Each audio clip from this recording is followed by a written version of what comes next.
auditeurs, auditrices de la radio B24, bonjour et bienvenue dans l'actualité de ce mercredi 15 février 2023 sur la radio B24. Les titres: la suspension des activités politiques entrée en vigueur le 30 septembre 2022 est toujours d'actualité et concerne tous les partis politiques sans exception, informe le ministère en charge de l'administration territoriale qui a refusé une requête de l'Union pour le progrès et le changement UPC qui souhaite organiser une session de son bureau politique national le 18 février 2023. Et puis, sur le terrain de la lutte contre le terrorisme, on apprend que plusieurs terroristes ont été neutralisés dans la zone de Bama, dans la région de l'Est. Mesdames et messieurs, voilà ce qui constitue la une de l'actualité de ce jour sur la radio B24. Une fois de plus, bonjour et bienvenue. Le ministère en charge de l'administration territoriale n'a pas accédé à la requête de l'Union pour le progrès et le changement UPC qui souhaite organiser une session de son bureau politique national le 18 février 2023. L'autorité a rappelé que le communiqué numéro 3 signé le 30 septembre 2022 par le chef de l'État qui suspendait les activités politiques est toujours d'actualité. Cependant, cette décision est diversement appréciée par l'opinion publique, car certains observateurs estiment que d'autres partis politiques ont pu organiser leur session. Ils citent notamment le Congrès pour la démocratie et le progrès CDP qui a tenu sa session le 28 janvier 2023.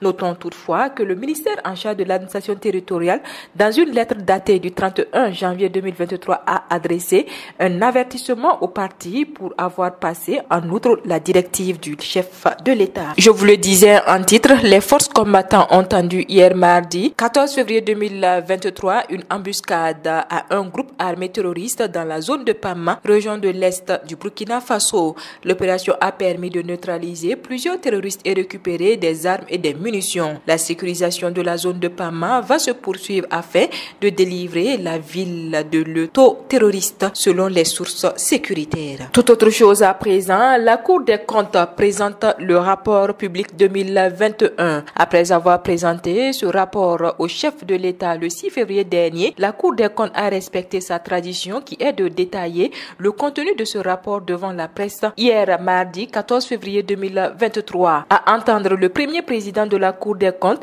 il existe des établissements qui respectent les normes en dépit des conditions pas faciles, en l'occurrence de CHR de Tangandogo. Pour lui, à part quelques recommandations qui n'ont pas été prises en compte, les choses vont bien. C'est réjoui Latin Poda. Les difficultés financières sont sans doute les plus récurrents. Selon toujours la Tempoda, le budget alloué à la Cour des comptes chaque année est insuffisant. Le ministre des Affaires étrangères, de la coopération régionale et des Burkinabés de l'extérieur, Olivier Rwamba, est arrivé ce mercredi 15 février 2023 à Addis Abeba dans le cadre du 36e sommet de l'UA prévu du 15 au 20 février 2023. La ministre Rwamba a été, selon les règles protocolaires, en République démocratique fédérale d'Éthiopie, accueillie à l'aéroport par le directeur général du protocole d'État. À Addis Abeba, la ministre Rwamba et ses homologues de la République de Guinée et de la République du Mali entendent dans une démarche collective mener des plaidoyers pour la levée de la suspension de leur pays à l'UA. Dernier élément de ce journal, le projet Sustan Sahel tient sa deuxième rencontre annuelle sur fond de bilan et perspective les 14, 15 et 16 février 2023. Au cours des 3 jours de conclave, il sera question pour les participants d'analyser le bilan à mi-parcours des projets et de se projeter dans les perspectives. Sustan Sahel est un projet mis en œuvre en 2021 et regroupe au total 3 pays dont le Mali, le Niger et le Burkina Faso. Selon Marc Gamsonré, secrétaire général de la Confédération paysanne du Faso, le projet a pour objectif principal de faire la combinaison entre la théorie et la pratique dans le cadre d'amélioration des productivités des exploitations agricoles familiales. En d'autres termes, il s'agit de combiner l'agriculture et l'élevage. Débuté en 2021, il est prévu s'étendre sur 5 ans. Voilà, c'est ici que s'arrête l'actualité de ce mercredi 15 février sur la radio B24. Merci à vous qui nous avez suivis. L'actualité continue sur www.radiob24.net et sur www.burkina24.com. Au revoir et à demain, Dieu voulant.